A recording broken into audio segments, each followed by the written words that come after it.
que yo te revelo a ti para que quede registro, pero esto es algo que ha de acontecer en los últimos días, en los postreros tiempos. ¿Y quién no sabe que ya estamos en esos postreros días? Cualquier musulmán le pregunta si ellos saben que estamos en los últimos tiempos. A cualquier judío, a cualquier cristiano con dos dedos de frente, incluso a aquellas personas que no se definen como nada, pero te dicen, por ejemplo, cuando te los encuentras en la calle, esto va a reventar por algún lado. Esto ya no aguanta más. Algo va a pasar. Bueno, gracias al Señor, nosotros los creyentes podemos estar en paz en medio de la tormenta porque sabemos lo que va a suceder. Y para eso tenemos la palabra de Dios. Oramos en esta tarde, queridos hermanos, pidiendo la bendición de nuestro Dios para este mensaje. Te damos muchas gracias, Señor, una vez más, por esta oportunidad que nos das de aprender, de conocer las cosas que tú has dejado en tu palabra para mantenernos firmes en la fe, para saber cómo actuar, cómo comportarnos en estos tiempos peligrosos y difíciles en los cuales nos ha tocado vivir. Señor, abre nuestro entendimiento para que podamos comprender tu palabra y podamos en esta tarde, Señor, ser fortalecidos en nuestra fe, en nuestra comunión contigo, y que esta palabra sea de bendición para todos los que la van a escuchar, tanto hoy como en cualquier otro momento. Nos ponemos en tus manos y pedimos tu bendición en el nombre de Jesús. Y amén, y amén. Yo lo primero que me gustaría pedirles a todos ustedes, no solamente los que están aquí reunidos, sino también los que están en sus hogares y los que después van a ver estas reuniones.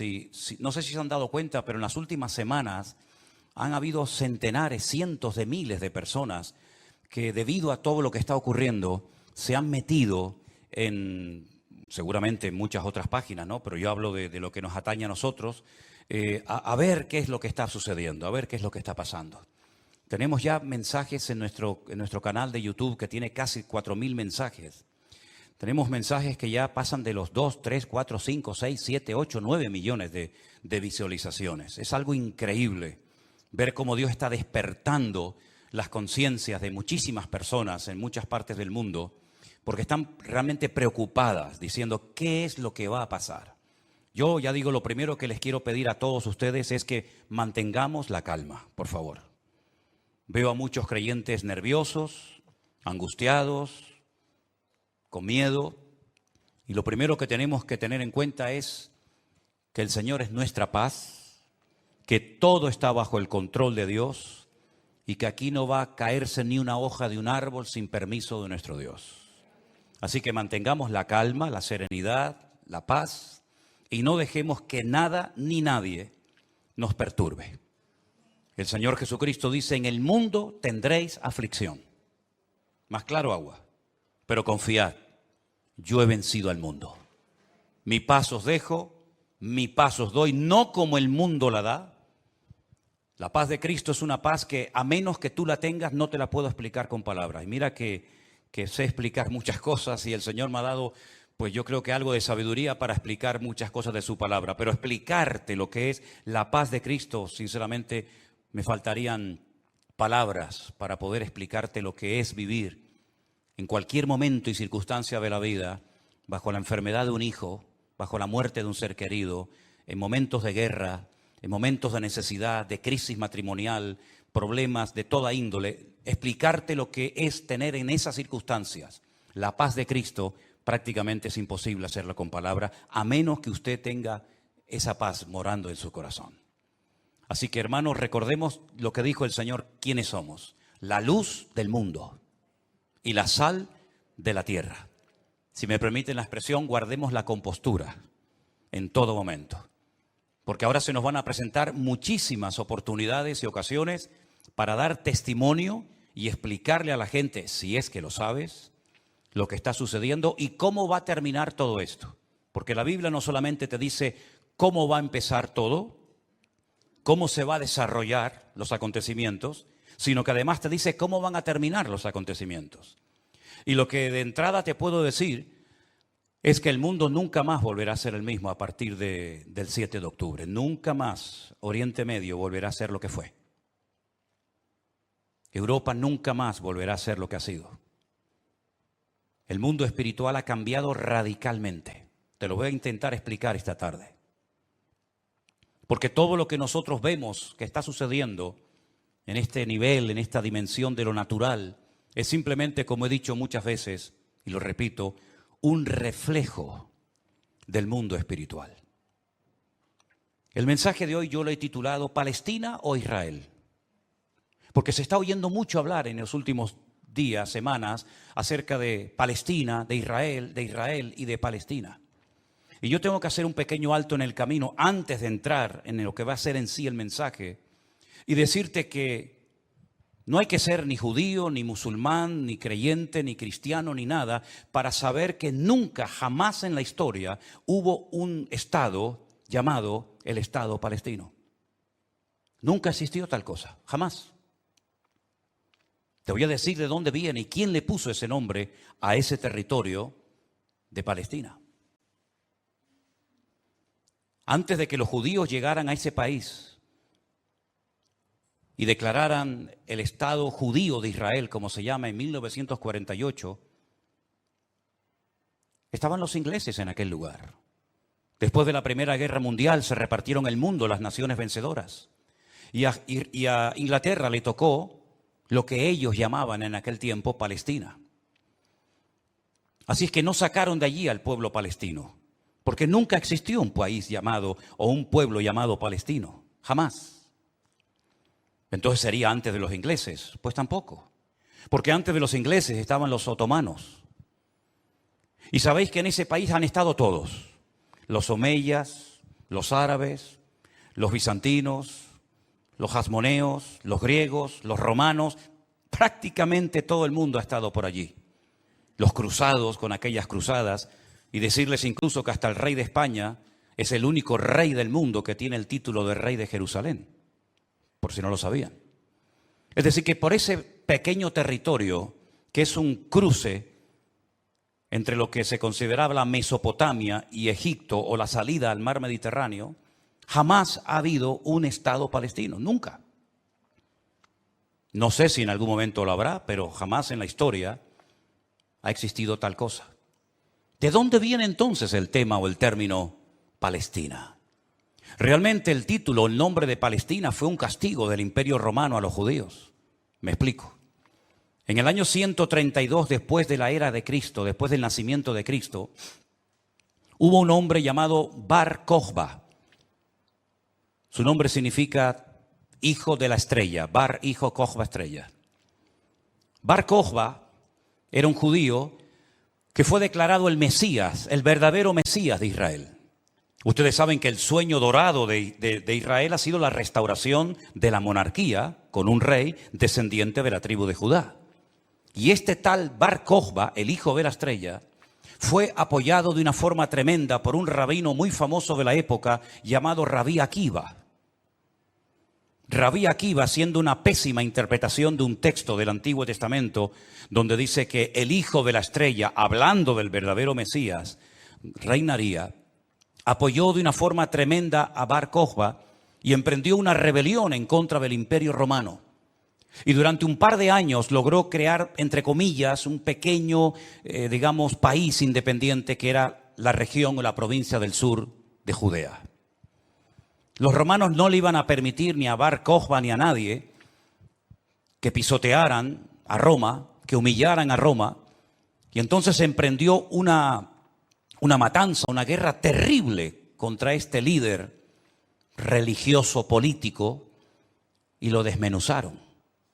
En aquellas guerras se cuenta que murieron más de 580.000 judíos.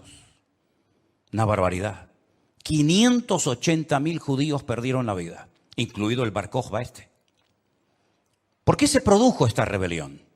Bueno, hay varios factores, varios motivos. El primero es porque el Imperio Romano había prohibido practicar la Brit Milá, el pacto, la circuncisión. No se podían hacer circuncisiones en Israel y sabéis que eso es algo sagrado, incuestionable. No se negocia el circuncidar sí o no a un varón. Eso es algo que nadie cuestiona. Incluso los judíos ateos lo hacen con sus hijos. Todos lo hacen. Sean creyentes, practicantes o no. Y eso estaba prohibido. Estaba prohibido la celebración del Shabbat, el día de reposo para el pueblo de Israel en aquel tiempo. Estaba prohibido enseñar Torah, enseñar la ley de Moisés, celebrar las fiestas. Y para colmo, como ya Jerusalén había sido destruida, totalmente destruida en el año 70 por el hijo del emperador Vespasiano, Tito, la destruyó y cumplió la profecía que Cristo había dicho en Mateo capítulo 24. ¿Veis todo esto? No quedará piedra sobre piedra que no sea destruida. En el año 70 se cumplió literalmente esa palabra profética que Cristo le había dicho a sus discípulos y que la encontramos en Mateo 24. Y la ciudad de Jerusalén fue destruida completamente, incluido lógicamente el templo.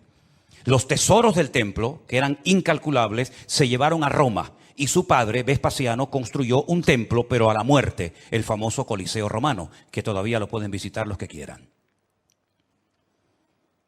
Y para hacer una conmemoración de esta victoria, entrando o muy cerca del Coliseo romano está el Arco del Triunfo de Tito, por donde desfilaron las legiones romanas, humillando a los judíos que se los llevaban por miles y centenares a Roma para ser lanzados al circo romano, crucificados, etcétera, etcétera.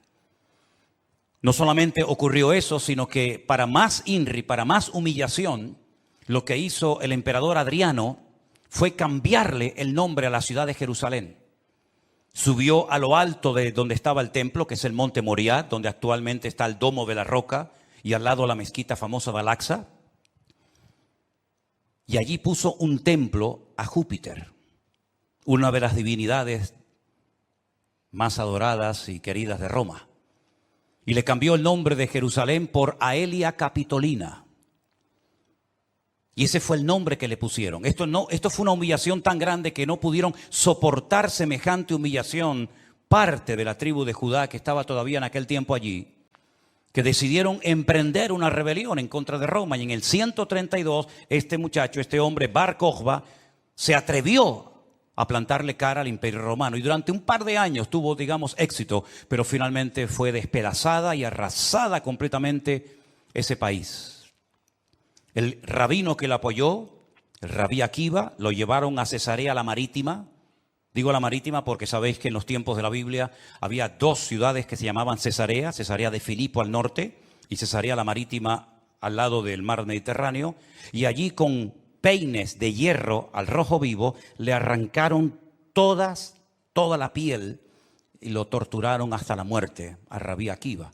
Y ya se acabó cualquier otra posibilidad de rebelarse, de levantarse contra el Imperio Romano. Queda un pequeño reducto de judíos, rebeldes, pero bueno, ese es tema para otro día. Y entonces, para humillar más a ese país, para que nunca nadie pudiera recordar que un día hubo una ciudad llamada Jerusalén, que ahora se iba a llamar, ya hacía años que se llamaba Aelia Capitolina, al país se le puso Filistea, tierra de filisteos. Y de ahí viene la palabra, el origen de la palabra Palestina. Fue un castigo de Roma a los judíos para que nunca más nadie pudiera echar de menos un país llamado Israel. Y esa es la historia del nombre Palestina. Y por allí, han pasado todas las civilizaciones, culturas, religiones, imperios, cruzados, etcétera, etcétera. Pero nunca, a pesar de que Roma le puso a ese país Palestina o tierra de filisteos, jamás hubo un estado propio, gobernado, libre, independiente, llamado el Estado de Palestina. Jamás lo ha habido, nunca. Y no hay ni que ser cristiano para entender esto. Cualquier persona lo sabe perfectamente. Por lo tanto, cuando hace unos días un señor dijo que Jesús era palestino, yo le pediría a los que son de ese país que se pongan en contacto con su embajador o con su presidente y le corrijan a este señor, porque Palestina no existía en la época del Señor Jesús. Hay que decirle a este señor que Jesús era de la tribu de Judá.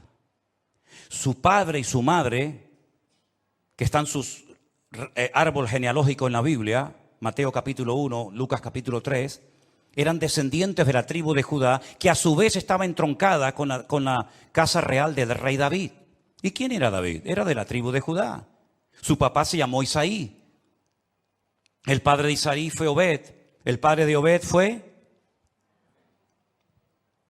Booz. Y Booz era el hijo de Rahab, que se casó con Salmón, que era del pueblo de Israel. Por lo tanto, Jesús era judío. Por eso lo circuncidaron a los 8 días. Por eso subía a Jerusalén 3 veces al año, para celebrar las fiestas que la Torá de Moisés indicaba que tenían que subir a Jerusalén. Por eso Jesús nunca fue a una mezquita, siempre fue a sinagogas, porque ni siquiera las mezquitas, el Islam existía en la época de Jesús, sino que tendrían que pasar más de 600 años, más de 6 siglos y medio, hasta que naciera el Islam, que por cierto significa sumisión. ¿A quién? Lo interesante es que el Señor Jesucristo, cuando es juzgado por sus enemigos, en este caso los romanos, el que lo sentencia a muerte ordena poner encima de la cruz un título escrito en 3 lenguas: latín, griego y árabe. Si ustedes me dejan que siga, tienen un problema, porque he dicho un disparate y ustedes no han dicho nada. Y ustedes no tienen que permitir que yo ni nadie diga disparates en este púlpito. Eso es. Entonces corríjame cuando digo algo mal, no tengan miedo. El Poncio Pilato dijo de encima de su cruz tienen que poner un cartel en latín, el idioma de los romanos, en griego, la lengua internacional de la época, y en hebreo, que es el idioma que habla este pueblo, que diga Jesús Nazareno, rey de los judíos. No dijo rey de los palestinos, no dijo rey de los árabes, dijo rey de los judíos, que eran los que vivían allí. Porque dice Juan capítulo 1 que a los suyos vino y los suyos no le recibieron. Y los suyos eran judíos que estaban viviendo en aquel momento bajo la opresión, bajo el yugo del imperio más terrible que jamás ha existido y el más longevo, que fue el imperio de Roma. Así que de ahí viene todo esto del nombre Palestina y filisteos y todo esto, queridos hermanos. Pero nunca, repito, ha existido un Estado palestino. Cuando en 1948 las Naciones Unidas decidieron partir el país en 2, Israel dijo, estamos de acuerdo. Si los árabes que en ese momento habitaban en ese país, que la mayoría eran de origen jordano, el país que estaba al lado, porque no sé si saben que, por ejemplo, la explanada de las mezquitas arriba, en el monte Moriat, en el monte de Moriat, eso está bajo protectorado de Jordania. Y cuando tú ves a los ancianos caminando por las calles de la ciudad vieja de Jerusalén, la mayoría de ellos llevan un pañuelo de cuadraditos blancos y rojos, que es el pañuelo de Jordania. Porque Palestina no representa a nadie, sino ellos eran de origen jordano, ¿verdad? Y es interesante notar que Israel en ese año decidió quedarse con los territorios que las Naciones Unidas decidieron darle. Y los árabes dijeron rotundamente no, que yo digo, si hubieran sido listos en ese momento, hubieran dicho, vale, nos quedamos con la mitad y ya con la mitad, ya que es mía, después podemos hacer otro tipo de presiones, pero por lo menos ya tengo la mitad. Y es que si dices que no, al final no vas a tener ni lo que tenías. Durante todos estos años, desde 1948 hasta hoy, ese país siempre ha estado en guerra, o preparándose para una guerra, como dicen allí. Y la cruda realidad es que ese pequeño pueblo ha ganado todas las guerras, no ha perdido ni una. Ha desbaratado naciones tremendamente poderosas con un poderío militar espectacular. Y cada vez que gana, lógicamente, extiende el terreno. No podían entrar los judíos a la ciudad vieja de Jerusalén. ¿Saben la tortura que es para un judío estar viviendo en Jerusalén y no dejarte entrar a la ciudad de Jerusalén y poder acercarte y tocar el Kotel Hamarabí, el muro de los lamentos, para orar a Dios? No podían hacerlo. Desde 1948, que entraron allí, hasta 1967, en la guerra famosa de los 6 días, los judíos veían de lejos. Por eso cuando ustedes van a Jerusalén se van a dar cuenta que las casas que están más en alto son las que le permitían al judío poder ver el monte del templo, porque no podían acercarse a tocarlo, ni a mirarlo. Y no solamente desde 1948, desde hace muchos siglos tampoco podían estar allí. Y al final recuperaron la ciudad de Jerusalén. Pero todas y cada una de estas guerras siempre ha cambiado la atmósfera, el mundo espiritual, siempre. Porque algo que tenemos que tener presente es que el mundo natural refleja lo que está pasando en el mundo espiritual, ni más ni menos. Y me gustaría con algunos textos de la Biblia demostrarles que el mundo espiritual es tan real como este mundo en el cual nos movemos tú y yo como pez en el agua.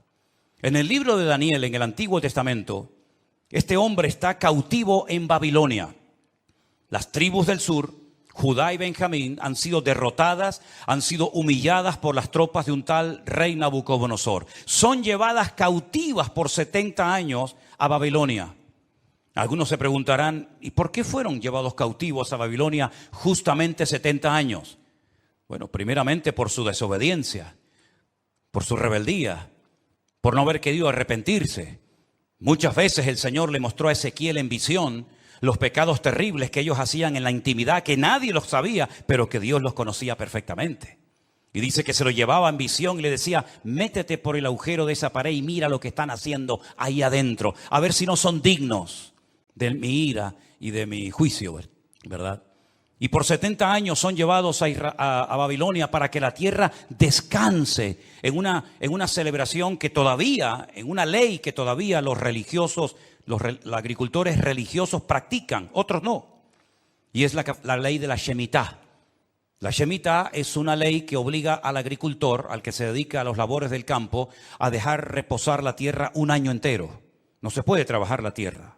Nosotros estuvimos este año, creo que fue este año, el año pasado, y veíamos muchos campos muy bonitos, muy bien arados, muy bien trabajados, y otros campos totalmente como abandonados, llenos de malas hierbas, y nos decían, estos son los campos de los agricultores religiosos que no van a trabajar durante este año. Por la ley de la Shemitah, que es el descanso de la tierra. Dios preparó un día a la semana para el descanso del hombre, para que usted no sea una máquina de trabajar y trabajar y trabajar, sino que también reconozca que hay un Dios que creó el universo, la tierra, y nos da la familia y los hijos para disfrutar, y no que usted se ponga con 70, 80 o más años de la vida, y lo único que ha hecho en toda su vida es pagar deuda, comprar cosas y trabajar ¿verdad? Como un esclavo, y al final se le fue la vida trabajando, cuando el Señor dice, detente, cesa toda actividad. Y descansa como mínimo tú, tus empleados, tus bestias, tus animales durante un día a la semana. Y así reconocen la obra creadora de Dios y así renuevas tu fuerza para empezar una nueva semana con la bendición de Dios. Pero también la tierra el Señor la cuida porque dice la Biblia que la tierra es de Dios, no es del hombre. La tierra de Israel no es de los judíos. La tierra de Israel, ese territorio tan pequeñito, no es de los palestinos. ¿Quién es el dueño de la tierra? Es Dios, lo dice en su palabra. Del Señor es la tierra y su plenitud. Y dice la Biblia que durante los 490 años que vivieron allí cuando entraron con Josué, nunca cumplieron la ley del reposo de la tierra. Por lo tanto, la tierra necesitaba descansar 70 años. 70 por 7, ¿cuánto es? 490. Después de los 70 años de cautiverio, logran volver otra vez a su país, restauran el muro, restauran la ciudad, restauran el templo, vuelven otra vez a la vida normal, digamos. Pero sin embargo, antes de salir, hay un hombre llamado Daniel que escribió un libro extraordinario, donde él nos habla de cosas que habían ocurrido, que les habían llevado a esta situación terrible, y cosas que iban a ocurrir en el futuro. Pero una de las cosas que Daniel cuenta muy interesante es el conflicto, la guerra, la realidad del mundo espiritual. Por ejemplo, podríamos leer muchos pasajes, pero en Daniel capítulo 10, a partir del versículo 12, la palabra de Dios dice así. Entonces me dijo, Daniel, no temas, porque desde el primer día que dispusiste tu corazón a entender y a humillarte en la presencia de tu Dios, fueron oídas tus palabras y a causa de tus palabras yo he venido. Está hablando con un ángel que se le ha presentado a Daniel, ¿sí? Mas el príncipe del reino de Persia se me opuso durante 21 días. Pero he aquí Miguel, uno de los principales príncipes, vino para ayudarme y quedé allí con los reyes de Persia. Intentaremos explicar esto lo mejor posible. He venido para hacerte saber lo que ha de venir a tu pueblo en los postreros días. Porque la visión es para esos días. No es para el tiempo de Daniel, es para los postreros, los tiempos finales. Mientras me decía estas palabras, estaba yo con los ojos puestos en tierra, enmudecido. Pero he aquí uno con semejanza de hijo de hombre tocó mis labios. Entonces abrí mi boca y hablé y dije al que estaba delante de mí: Señor mío, con la visión me han sobrevenido dolores y no me queda fuerza. ¿Cómo pues podrá el siervo de mi Señor hablar con mi Señor? Porque al instante me faltó la fuerza y no me quedó aliento. Y aquel que tenía semejanza de hombre me tocó otra vez y me fortaleció y me dijo: muy amado, no temas, la paz sea contigo, esfuérzate y aliéntate. Y mientras él me hablaba, recobré las fuerzas y dije: hable mi Señor, porque me has fortalecido. Y me dijo: ¿sabes por qué he venido a ti? Pues ahora tengo que volver para pelear contra el príncipe de Persia. Y al terminar con él, con el príncipe de Grecia, que vendrá. Pero yo te declararé lo que está escrito en el libro de la verdad, y ninguno me ayuda contra ellos sino Miguel, vuestro príncipe. Aquí está hablando de príncipe, el príncipe de Grecia, el príncipe de Persia. Habla de un arcángel tremendamente poderoso que aparece en pocas ocasiones en la Biblia, llamado Miguel, que dice que es el príncipe que protege al pueblo de Israel de ser aniquilado y destruido. Porque una cosa que les quiero decir y que os quede clara, y me da igual si estáis de acuerdo o no, me da igual, créame, pero te lo tengo que decir.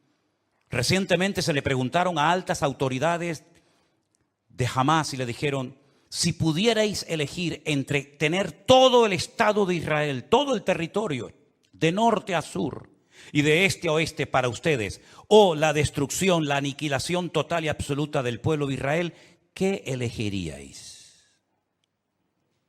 ¿Sabe la respuesta, no?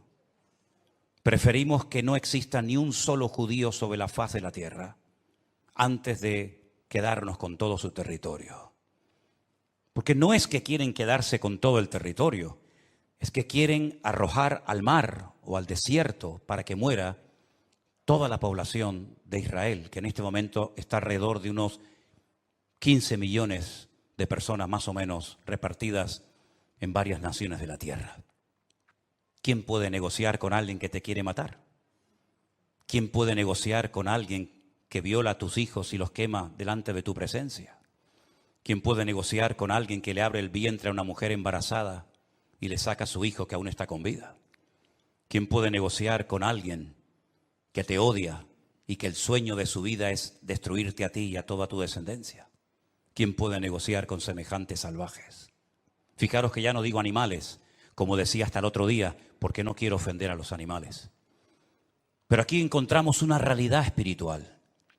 Daniel estaba orando, estaba ayunando por 21 días, 3 semanas seguidas, y la respuesta a su oración no venía la respuesta a su oración. Y finalmente se le presenta un ángel y le dice: desde el primer día que te pusiste a orar, tu oración llegó a la presencia de Dios. Y entonces, ¿por qué no vino la respuesta? Porque el príncipe de Persia se me oponía.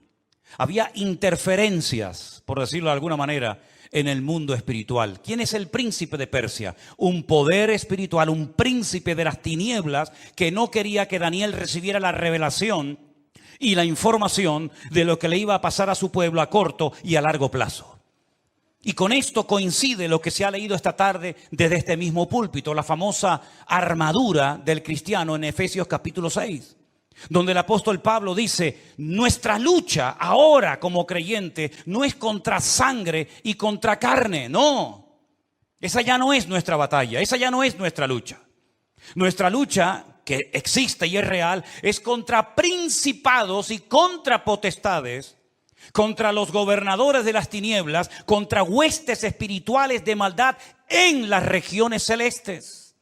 Y por eso Pablo describe la armadura del soldado romano, pero dándole como una aplicación para que el cristiano pueda vivir en todo momento bien armado, bien preparado, bien listo para poder enfrentar ese conflicto espiritual que todo creyente sabe perfectamente que está librando.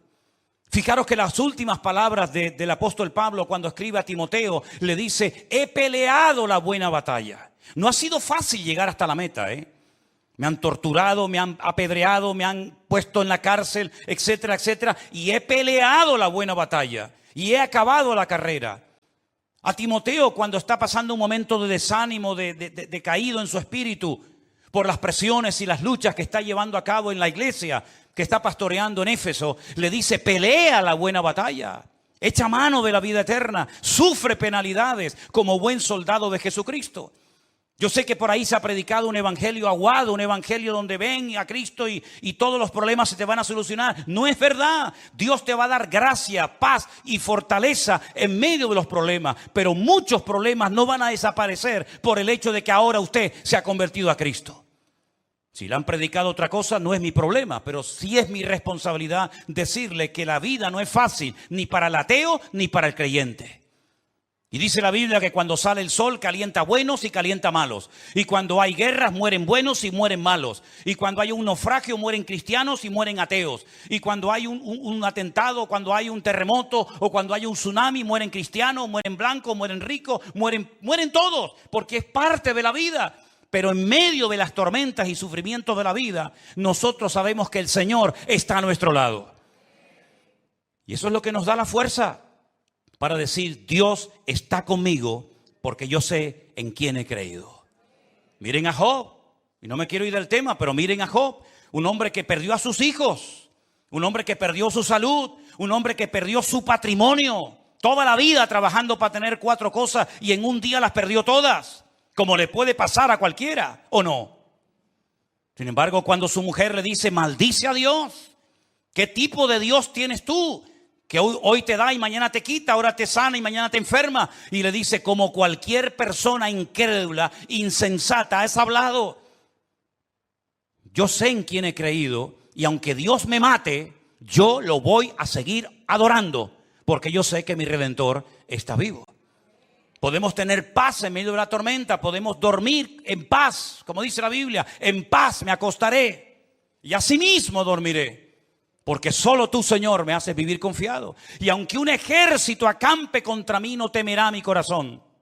Porque el Señor es mi luz y mi salvación. Son promesas que las hemos interiorizado en nuestra vida. Y no es como un mantra que lo tengo que repetir para autoconvencerme de que Dios está conmigo. Es que no me tengo que autoconvencer de nada. Él mismo me da testimonio a mi espíritu de que no estoy solo en medio de las luchas de la vida. Y el pueblo de Israel no es que sea el mejor pueblo del mundo, ¿eh? Yo no estoy aquí para hacer, digamos, una disertación a favor de unos que son muy buenos y otros que son muy malos. Yo no estoy aquí representando a nadie. Yo solamente represento a mi Dios. Y mi Dios no se casa con nadie. Y mi Dios ama a todo el mundo por igual. Y mi Dios no hace acepción de personas.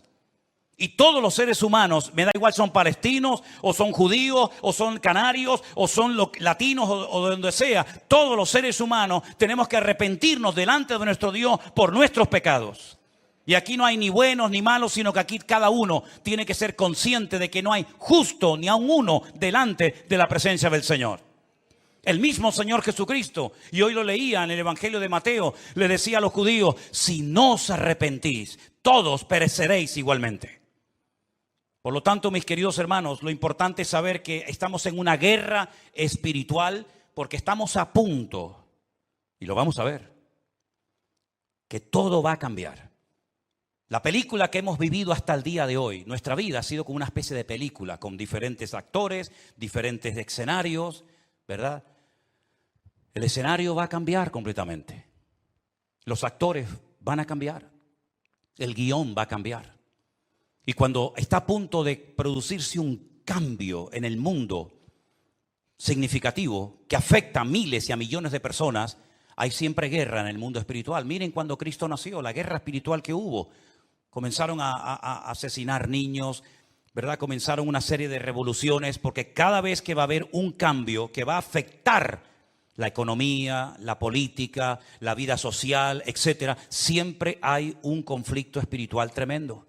Daniel estaba orando porque quedaba pocos años, poco tiempo, probablemente estaba por el año 68, máximo al 69 de la liberación, ¿verdad?, del pueblo. Y Daniel estaba no preocupado, pero sí indagando, leyendo las Escrituras, orando y ayunando, porque sabía que se avecinaba, se oteaba en el horizonte un cambio tremendamente significativo. Miles de personas por fin iban a poder volver otra vez a su país. Iba a haber una masa de gente que iba a ir de un lugar a otro. Y esos cambios, hermano, no se producen por casualidad. Esto que estamos viendo, que ayer llegaron 1000 al Hierro, el otro día 600 a Lanzarote, el otro día no sé cuántos al Hierro, todo eso no es producto de la casualidad. Satanás está cambiando la escena mundial.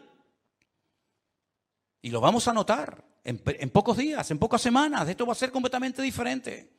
Y los que tengamos la oportunidad y el privilegio de volver a Israel, porque vamos a volver a Israel, no nos vamos a encontrar al Israel que hemos conocido por más de 20 años. Nos vamos a encontrar a la gente de una forma diferente, una actitud diferente, una atmósfera completamente diferente, porque estamos en una guerra espiritual tremenda.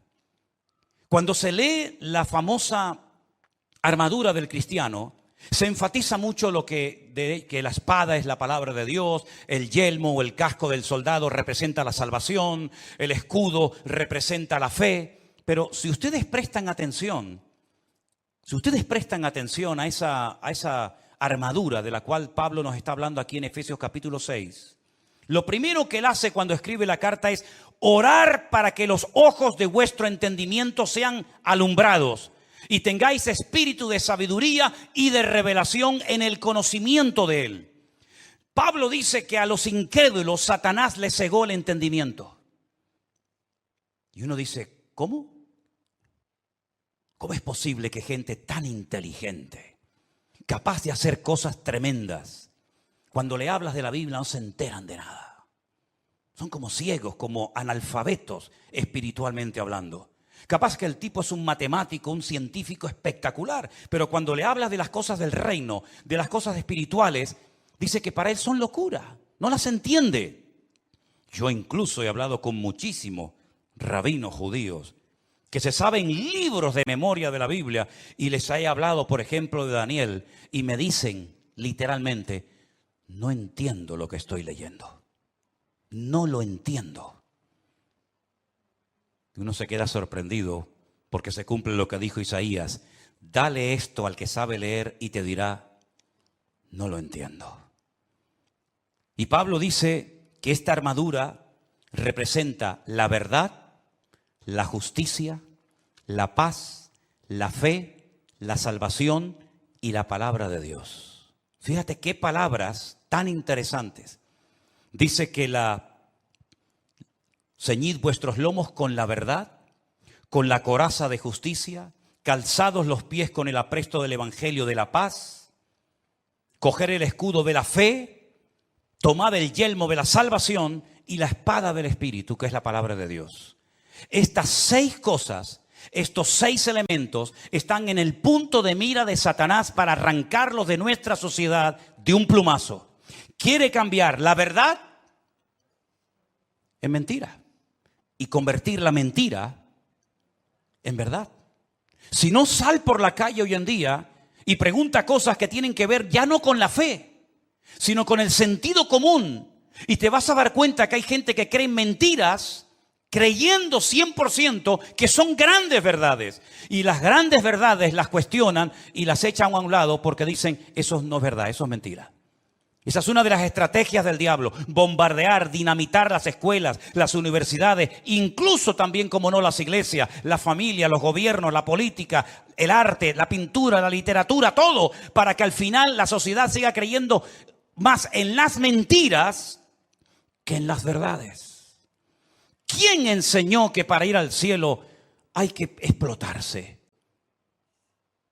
Es una gran mentira. Pero 1.000 millones creen que es una gran verdad. Aquí vino hace poco una persona que me decía, ¿cómo es posible que ustedes crean que la tierra es redonda si la tierra es plana? Y decía, pero ¿me está hablando en serio este hombre? Quiere quitar la verdad y convertirla en mentira. La justicia la quiere convertir en injusticia. De hecho, muchas veces hay más sentido común, más sentido de la justicia en la calle, en la sociedad, hablando en una cafetería o en un bar, que cuando ves un acto supuestamente de justicia, que es una tremenda injusticia. Cuando a una persona se le meten en su hogar y no los puedes echar porque no tienen dónde vivir.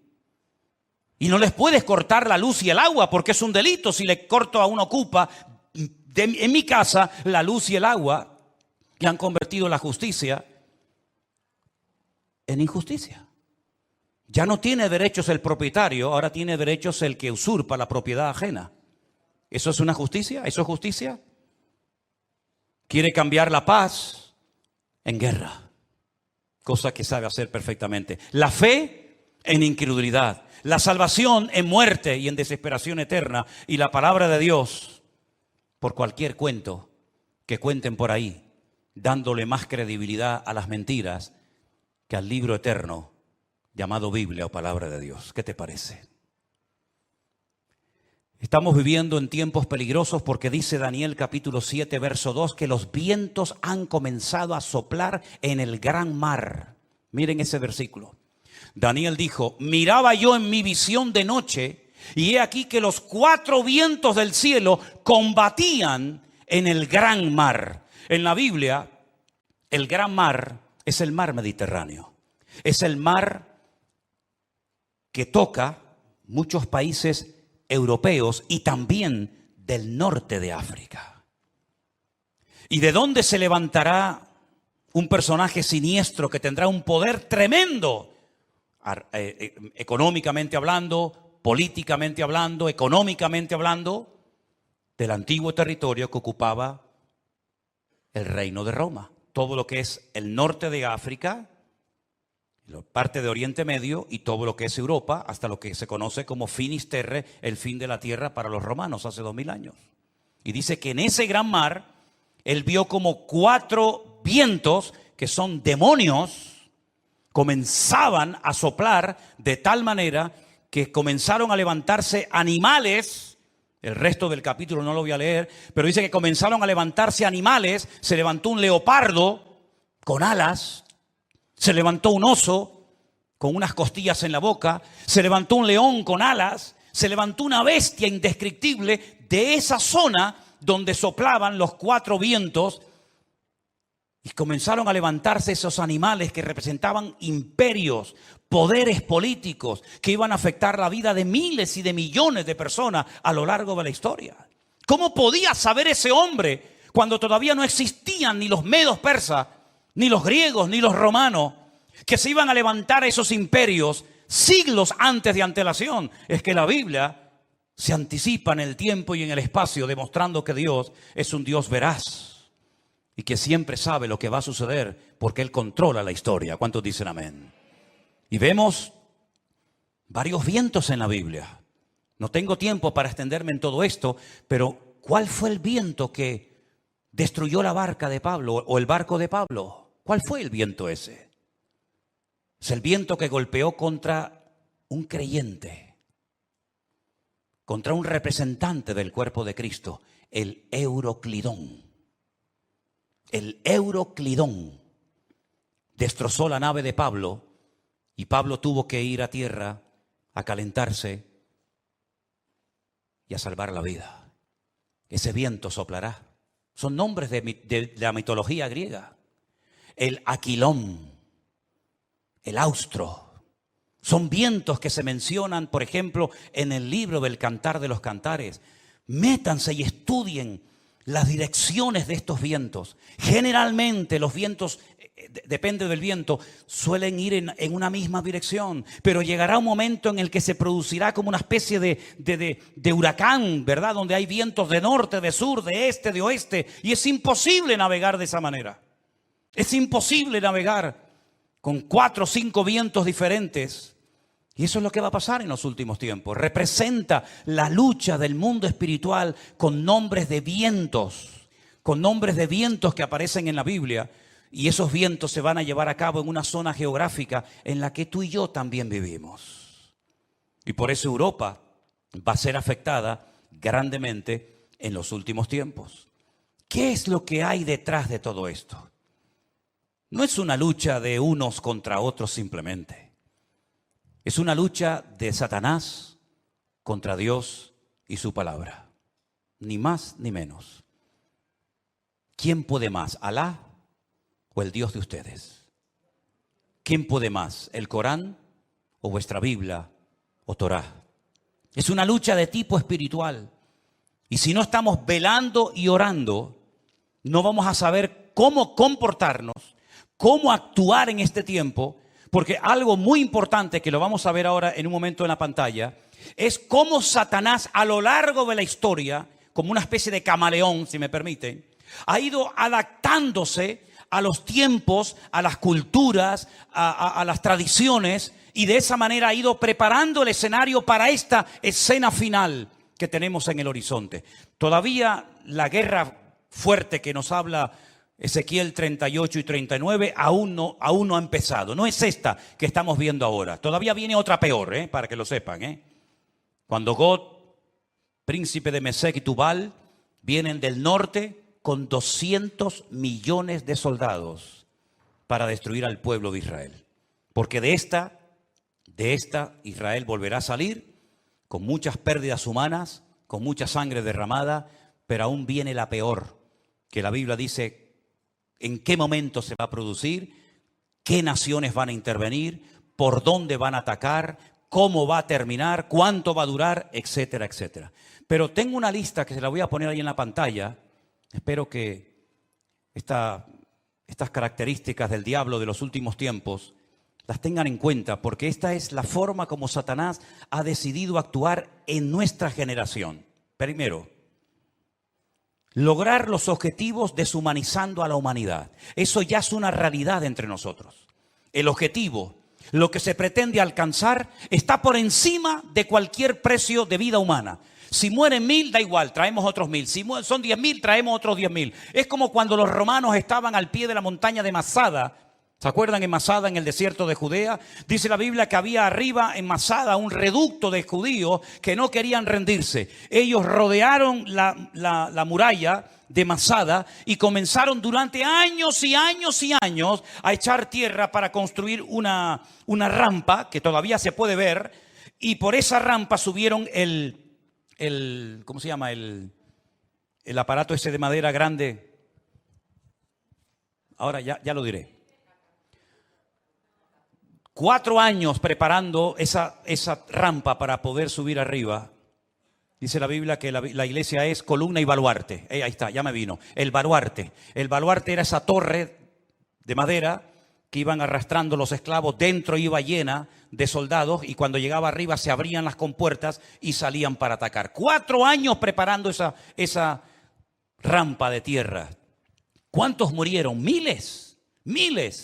Muchos de los que estaban trabajando al pie de la montaña eran familiares, conocidos, vecinos o amigos de los que estaban arriba, rodeados por las legiones romanas. Hay una película de Peter O'Toole que se llama Masada. Véanla para que vean la historia. Qué interesante. Mataban a 200, 300 esclavos, traían más y traían más. El objetivo es lo principal. No importa cuántos mueran para alcanzar el objetivo. Esa es una estrategia del diablo que le está saliendo de maravilla. Y es la misma estrategia que están utilizando estas personas hoy en día. El fin justifica a los medios. La vida humana no tiene ningún valor. El objetivo es lo principal. Número 2. La ambición prevalece por encima del respeto a la vida. Voy a conseguir mi objetivo y alcanzar mis metas a toda costa. Me da igual si tengo que torturar, matar, me da exactamente igual. La ambición, la arrogancia de mi corazón es tan poderosa, es tan fuerte, que si tengo que hacer lo que haga falta, lo hago. Número 3. Alcanzar lo divino olvidando lo humano.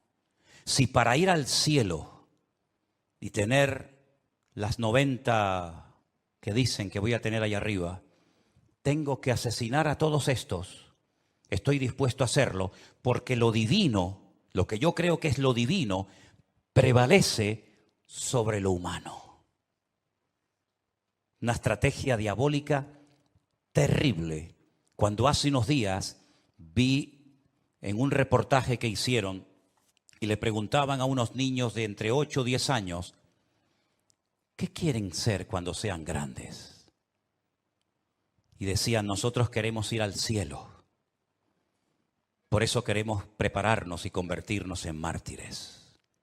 Una criatura que lo que tiene que hacer es jugar y disfrutar de la vida, lo divino ha desplazado toda racionalidad o todo raciocinio, es el mundo al revés. La tecnología de la desinformación. España es número 1 en esto, España es capaz de ponerte una imagen que no tiene nada que ver con lo que está hablando. De hecho, ha habido a veces en varias cadenas de televisión en España que están hablando de un conflicto X, de una situación cualquiera que sea, y ponen unas imágenes de hace años que no tiene absolutamente nada que ver con lo que ellos están contando en ese momento. Como tienen el poder de quitar, de poner, de añadir, de etcétera, y cuando venga la inteligencia esta que llaman, ¿cómo es? Cuando venga la inteligencia virtual o artificial, perdón, ni te imaginas las barbaridades que vamos a ver donde personas están comenzando a decir cosas que ellos jamás han dicho, pero que por una manipulación de la tecnología te hacen creer lo que no han dicho o lo que han dicho. En fin, una locura. Los medios de comunicación son una fábrica que crea deliberadamente ignorancia. Cuanto más ignorante sea la gente, mejor. La ignorancia para ellos es poder. Cuanto más ignorante sea una persona sobre la realidad, sobre la Biblia o sobre lo que sea, mejor. Creación deliberada de ignorancia. Sembrar confusión, toda la que se pueda y más, engañando deliberadamente a la gente. Poner en duda la credibilidad de la fuente. Por ejemplo, mi fuente de información es la Biblia. Ah, no, pero eso no sirve, eso está caducado. ¿Cómo? No, la Biblia está llena de contradicciones. Y se quedan tan panchos. Y se quedan tan tranquilos. ¿Cómo que está llena de contradicciones? ¿Dónde están las contradicciones? No, eso está lleno de contradicciones. Eso no, esta no es la Biblia verdadera. ¿Cómo que no es la Biblia? No, la Biblia verdadera la tienen los curas en el Vaticano, me dijo una vez uno. Es decir, tiran por tierra la fuente, la fuente mía no vale, la que vale es la tuya, la de internet, que te metiste anoche, leíste no sé qué. Esa es la verdadera, que ahora nos están fumigando. Esas nubes que aparecen en el cielo son aviones que nos están fumigando para que no llueva. Dios, pues menos mal que nos fumigaron para que no lloviera, Porque ayer hablaba con un pastor de Madrid que me dice, no puedo salir del coche porque tengo el agua hasta el cuello. Increíble, ¿no? O cuando vino el COVID, ¿se acuerdan? Esto es una estrategia de los Illuminati, de los masones, para una drástica reducción de la población humana. Pues qué malos fueron, porque me parece que murieron como 2 o 3 millones en el mundo y somos 7.000 millones.